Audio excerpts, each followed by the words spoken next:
Good morning. Slightly different macro video today. I'm going to be working through macros from square one on a PC.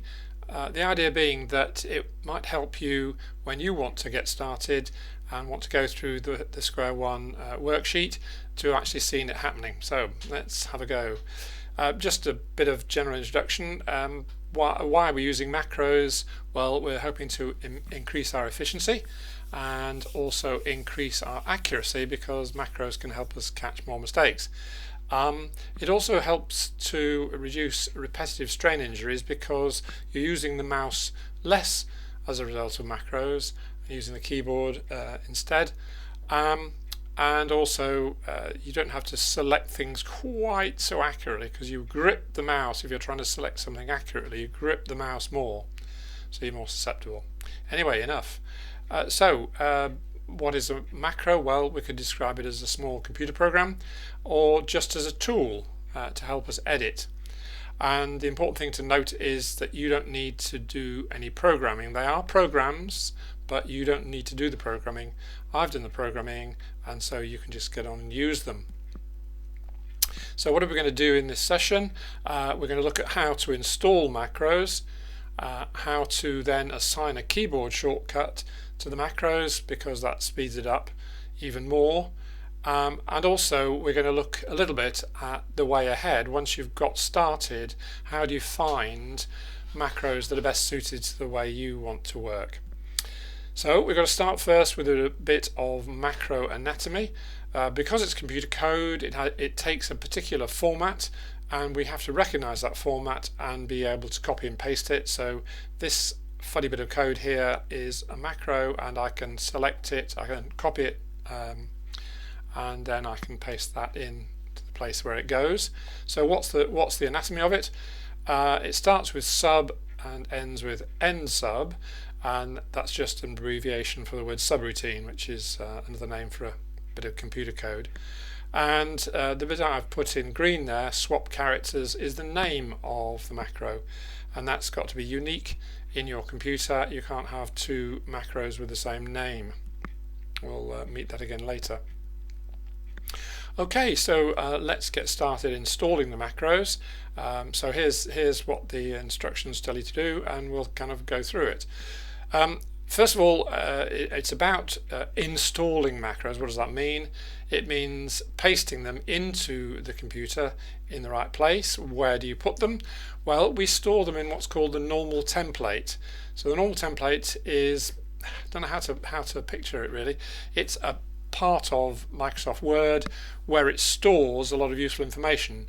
It stores the options that you've set on your computer, on your version of Word. It stores styles, the global styles. It stores the macros for us, and it also stores the keystrokes that we set up.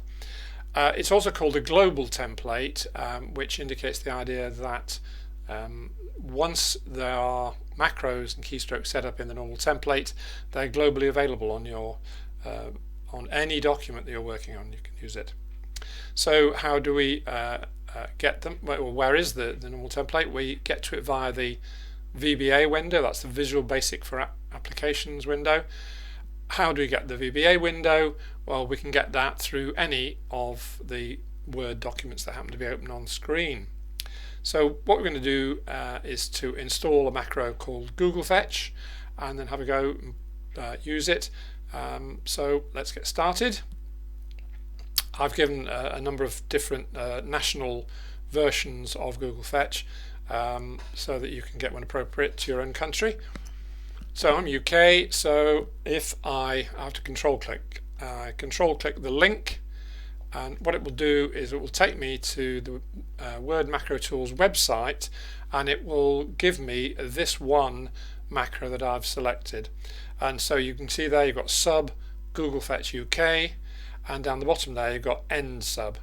Some are longer than that and will go off the end of the screen, but that doesn't matter because that's all there is on that page. So if I do Control A, then it will select the whole of that macro, and I'm ready to do a Control C to copy it, and then I've got that available for pasting into the right place.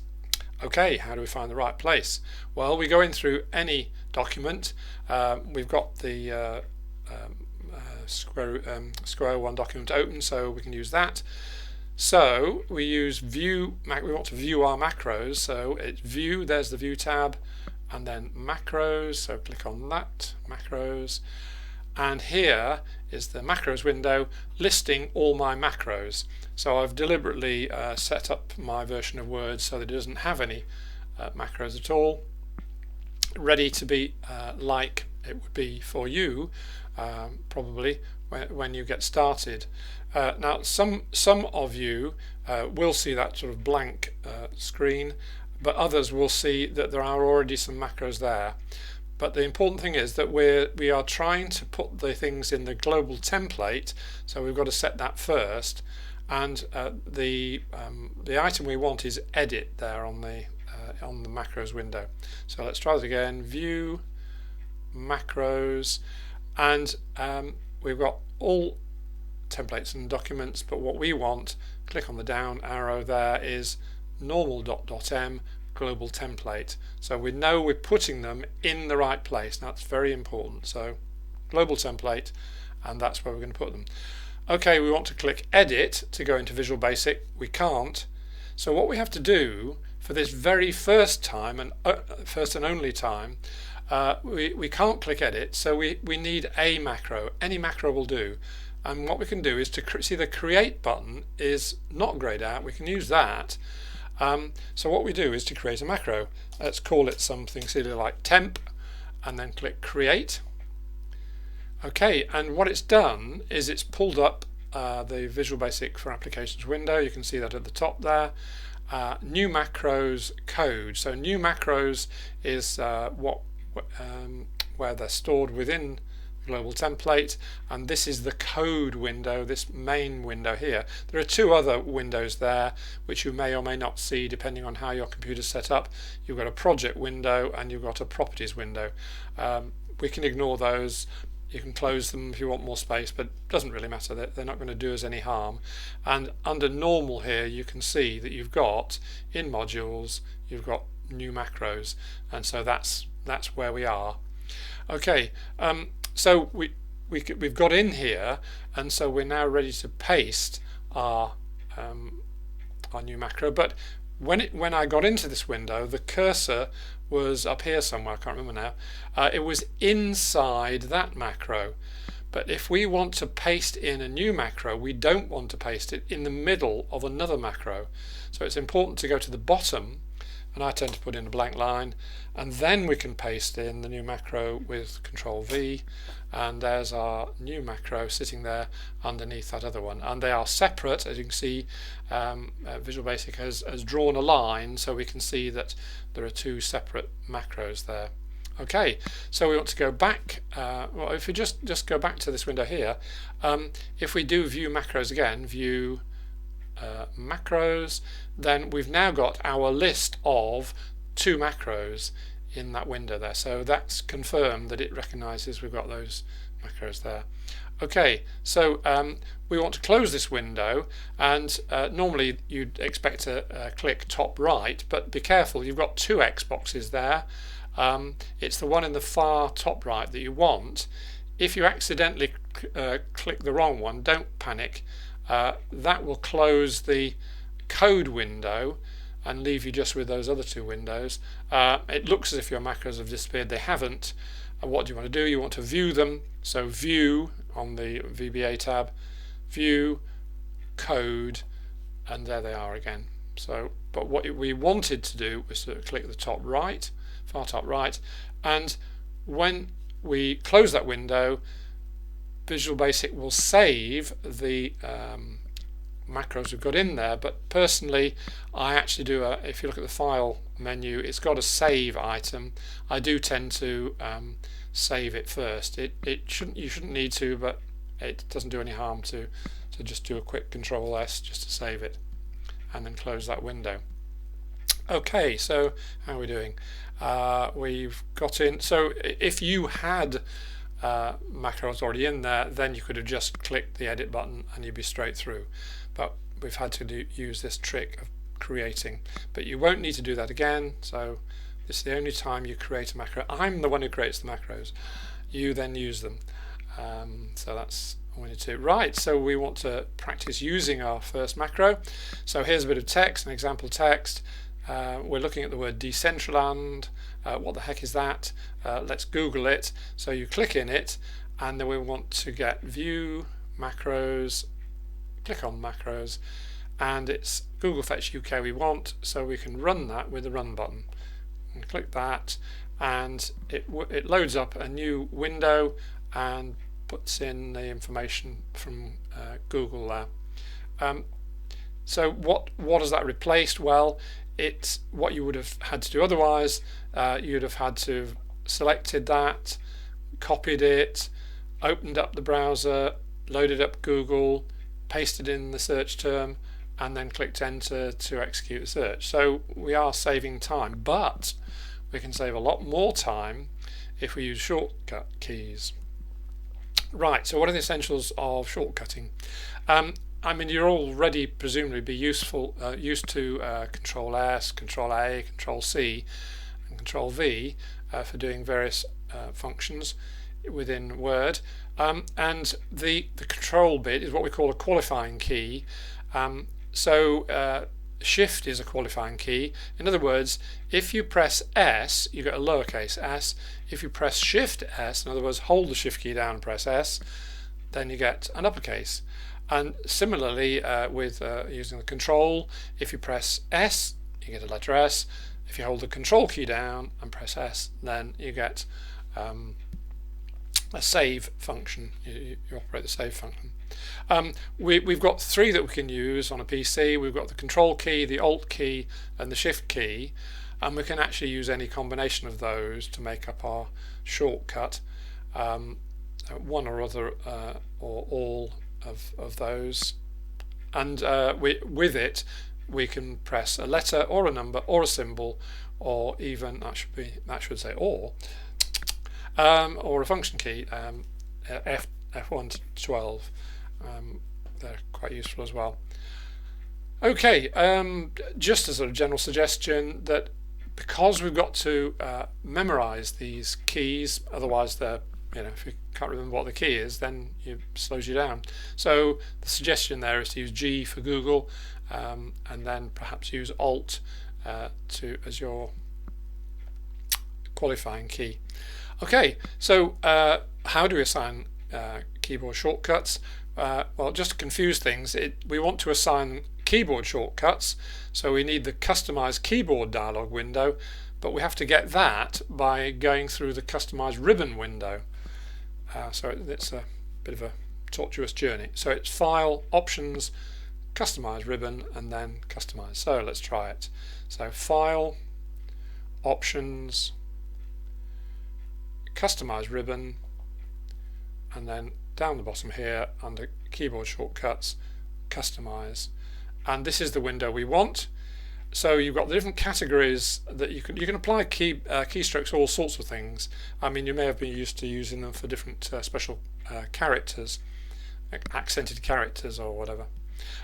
So the left hand side is categories. We want macros. You can scroll down to try and find macros, or you can cheat like me, press M once, M again, and you're straight down to the macros. And then the right hand column then becomes the list of all the macros you've got, all 2 of them, and there they are. Down here is press any shortcut key, press new shortcut key.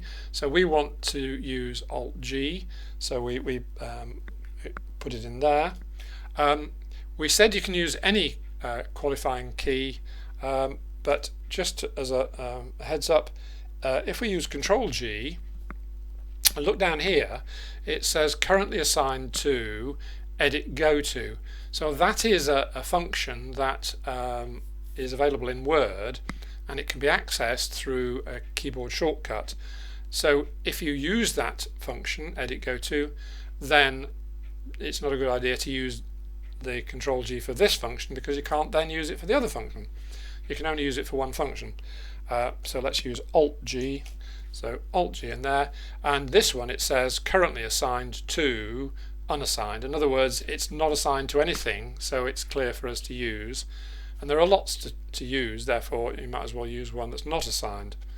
But we want to assign it, and that's the bottom left here. Click the assign key, and then the Alt-G goes into the current keys, so that's saying it now has got Google Fetch UK assigned to Alt-G, or the other way around. Okay, so we finished that one. We can close that window, we can close this window, and we've done all of this lot here. Yes, we've done that. We've had a look and seen that Control G is used for something else. Okie dokie, how are we doing? Right, so basically you have to memorize these things, so you need to think of sensible keys to use. Finish, there we go, we're all ready to go. So, ready to try it out, practice it. So if this is the word that we want to check, so click in the word, hold the Alt key down and press G, and up comes the answer to that one. I won't do the other one. However, what you can also do is you can just roughly select across 2 or more words and do Alt-G, and it will select the whole of those 2 words, and it will bring up the Google window for those 2. So the saying about reducing RSI, you only just need a rough selection of the 2 or 3 words or whatever it is. So you just roughly select those, and then you can Control G those, and it goes off and tells you about that. Okay, right, let's get another one. So this is thinking about the idea of capitalization. If you need, certain words need an initial capital letter and others don't, and sometimes authors put them in when they shouldn't, and vice versa. So we've got a macro that will help us with that. It's called case this word. So change the case of the word where the cursor is. So let's go and get it. Here's the URL. So hold the Control key down and click. No, try again. There we go. So there's the macro, and this one's gone off the bottom. It's longer. Doesn't matter. Control A will select all of it. Control C to copy it. Close that down.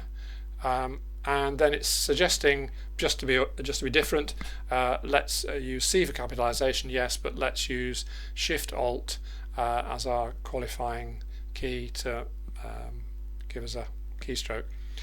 So how do we do that? I've forgotten already. I'll cheat and go an easy way. If you right click on this white area on the right hand side of the ribbon, then you can customize the ribbon straight away, and then you've just got customize down the bottom there. I'm always looking for short ways to do things. So right hand column, I haven't pasted in yet. Silly me. Okay, let's just go back and do that again. All right, so we need to paste it in. Another cheat. No, sorry, where are we? So macros, edit, down to the bottom, and the other cheat there is Control End, takes you straight down to the bottom. I'm always looking for these shortcuts. And then we've pasted in case this word, so we can see it there. And here's our list now. Case this word, Google Fetch UK and temp. So we can close that and do what I was then going to do. Right click on there, customize the ribbon, customize, left hand side right hand side, it's already on case this word, so we can put our Shift Alt, what did we say, C, that's right. Yeah, now unfortunately this is clashing with my video recording. Okay, so I'm going to just use Alt C for now, sorry about that. Yeah, that's okay, so we assign that one, so that's Alt C, remember that. Okay, close that, cancel that, or close it. Did we remember to assign it? That's the question. We'll soon find out. Click in the word east, which should be a lowercase, Alt C. Oh, we did remember to assign it, good, because it's easy to forget to click the assign button. South America should be uppercase, so Alt C again. And the other useful thing is that when you do it, it actually moves the cursor to the next word. So if I do Alt-C there, then it's gone to the next word, and I can do Alt-C again. So on this one, oops, missed. Alt-C, Alt-C, Alt-C. Right. It's just so quick to be able to do them in line like that. Right, another one quickly. Let's move on. So we're going to use number to text. So let's get there's two versions, UK and I don't know, universal. In US, people say 306, whereas in UK we say 306. So the basic function of Word that this macro uses comes up with this US version. So I've had to modify it to make it to add in the and. So I'm going to use that one. Control click. So select the whole thing, copy it, put that away. Remember to actually install it this time. Where are we? We're on View, Macros, Edit, go to the bottom with Control End and paste. So I've got the next macro in there. We need a keystroke. What's it suggesting? Shift Control 1. Shift because we're thinking of 1 because we're thinking of numbers, and Control Shift because it's just something different. So right click in there, customize the ribbon, customize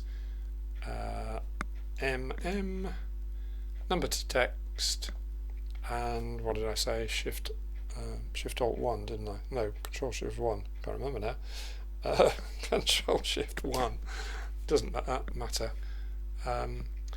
Yeah, so it is Control Shift 1 because that says Control exclamation mark, and the exclamation mark is a shifted 1.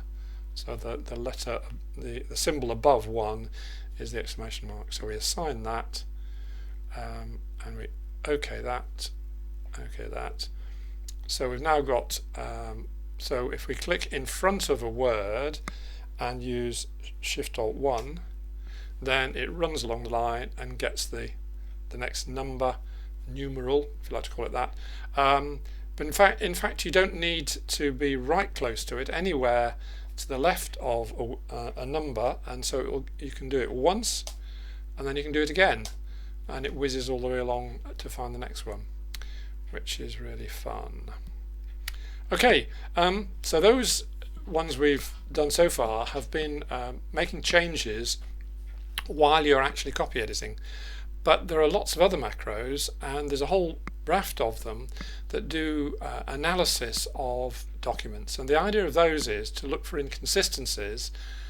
There's a whole range of different types of inconsistencies that the macros can find, and this particular one is searching for inconsistencies in proper nouns.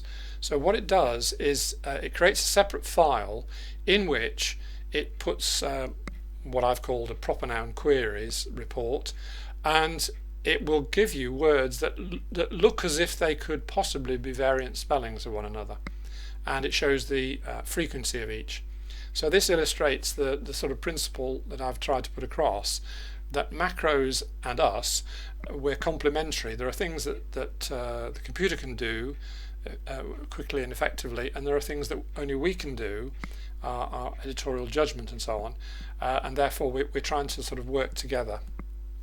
So on this one, the macro, it's quite a complex macro. It does a lot of comparing of words and the different, whether they're using different vowels and how long they are, and whether there's an extra character and all sorts of things like that. And the macro produces a report that looks vaguely like this. And so the numbers are the frequencies of each word, and it puts them in pairs. But this list is absolutely alphabetic, so it uses coloured highlighting to try and indicate. So, for example, bath, oops, no, I can't select it, bath and both, they're not together alphabetically, but they are similar to one another in that they have the same consonants but different vowels, and that's one of the tests that the macro does. The first couple, Andersen and Anderson, immediately you're alerted to think, hang on, I need to check this. So you're using your editorial experience to say, well, let's search for this and find out if this is two people or one person with an incorrect spelling. You can see that America and American are obviously not variant spellings, they're two different words. But I put another one down here, brown and brown, with and without an E. It's just one extra letter on the end, which is what the test throws up. But in that case, we know immediately that that is significant, brown with an E and without. So just gives you an idea of what you can do with this thing. I'm not going to actually demonstrate using it. That's you can have a play. But there is an important principle to bring out here, and that is that when you are using any of the analysis macros, they do tend to take a while to run, and any macro that is taking a while to run, it's very important not to do anything with the computer. Don't try clicking on the screen, oh, has it finished yet, or whatever. Don't try using the keyboard or the mouse in any way. Just leave it alone, go make a cup of coffee or whatever, because if you do start clicking, you can the least bad thing is that it confuses, it puts the wrong thing in the wrong file, because while it's sort of creating these lists of words. But the worst thing is that if you click too much, it can actually cause the computer to stop altogether. Well, not the computer, that it causes Word to stop. We say Word has crashed. And therefore you need to sort of close down Word and restart it and hope that you saved the document that you were working on. I'm sure you did. Okay, nearly finished. Just a general principle that we advise that you just learn one or two macros at a time and gradually build up. Don't try to do too much. You may see the potential and think, oh, you know, lots I can do here. Fine, but we'd advise you to go slowly and get used to one or two macros and then gradually build up a few more. So we've looked at the three different ones. Ones were Google Fetch, Case Next Word, and number to text, making changes while you're editing. And then we've looked at Prop and Analyze, which does analysis before you start reading. So then there's a section suggesting a number of different things. You might, if you like this, you might like the following, like Amazon does. If you bought this, you might want to buy this as well. So there's lots of different types of fetches, and if you have a website that you use to fetch information from, but there isn't a macro for it, then let me know. I might well be able to produce a fetch version which will do it for you. Again, some other suggestions as to what sort of things you might like to do for copy editing, things that you do repeatedly. Kind of watch yourself and think, what am I doing repeatedly? And especially if it's a boring thing you have to do repeatedly, then look and see if you can find out if there's a macro for it. Lots of different analyses, and then a few suggestions here as to sort of random things. I think of these as things you might not think you need, but when you find them you think, oh, I'm glad I found that one, that's really useful. So it's just what other editors have found useful. Okay, how do we find, if we find that, if you think we want a macro about something or other, something to do with highlighting or something to do with comments, how do we find them? Well, there is the macro menu, and there's a link that you can click there, and what it looks like is this. It's divided into categories, 24 categories of the different types of topics that macros can help you with, and each item is one macro. So on the left hand side you've got the name of the macro, right hand side you've got the one line descriptor, and if you saw any of the macros, every one has a name, then it has my name and a date, a version date, and then it has that one line descriptor, and it's that one line descriptor that gets pulled out into this menu, this macro menu. So if you click on the name and then it takes you to the macro itself, the code of the macro. If you click on the right hand side, it will take you to the description of how it works and what it does and so on. So this is electronically searchable, of course, so you can, if you're looking for something to do with hyphenation, you can search for the word hyphen, and then it will highlight things and you can look around and see what you can find. Just one thing to say is that when you click on the description, it takes you to that section of the book, of my book, which contains all this information that relates to that kind of macro. So you then need to search within that for that specific macro to find the information there. Another very good way of finding another macro and another macro and another macro and gradually going through is Jennifer Yankopoulos has produced a monthly newsletter, Macro of the Month. Do sign up for that, it's well worthwhile. It's got hints and tips each month, as well as just a new macro. And if you've got any ideas, any questions, do get in touch. So we've got the lead author there of this Macros by the Square One, is Jennifer Yankopoulos, and Karen Cox in the UK has helped with this as well. She does training in the UK on macros. Jennifer runs a training course for EFA, Editors Freelance Association in the States, and also does work for the San Diego, Jennifer, I can't remember the name, the San Diego people. And we want to try and make more of this training material free. So if you'd like to buy us a coffee, then please do, that would be lovely. The idea is to provide free training to our colleagues. So any training materials we produce will be up on the website, free to use. And one thing you can do, hopefully, is when you're learning, maybe get together with a colleague and work through this worksheet, or maybe if you've got a bit further on yourself and you've got colleagues who want to get started, work alongside them, because two heads are better than one. Computers are a pain. We've done a lot of work trying to make this simple, but there's always one other factor that your computer has that other people's don't, that we haven't been able to cover.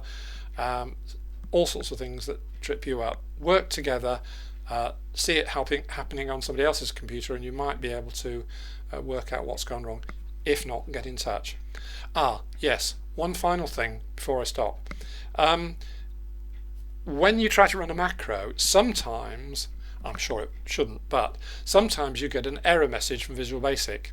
And there's one very common one which I wanted to warn you about now. Because if you get this error, you're stymied. You can't go any further. I'll deliberately cause it to happen.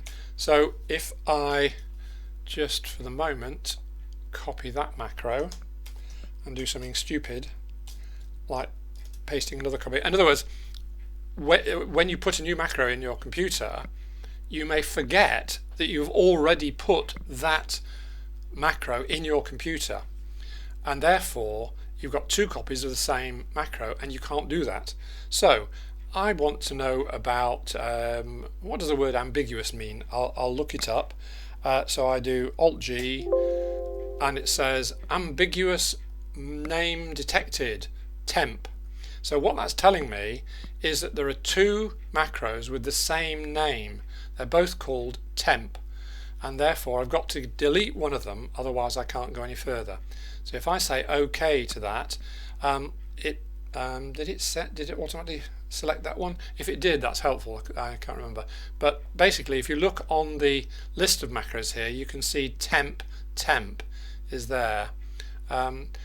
Unfortunately, when you look at the macros list, if you do view macros, it only shows temp once, so you can't get at it to delete it. If we click on one of these, then we can select the whole thing and delete it. You have to be careful when you're deleting macros that you just delete the whole macro and nothing but the macro. Okay, so we've deleted that now. Put that away. So if you want to know what ambiguous means, we can get back. We can run Google Fetch again. So right, that's it. Well done. You got to the end. So thanks for watching, and I hope you find these macros useful. Bye for now.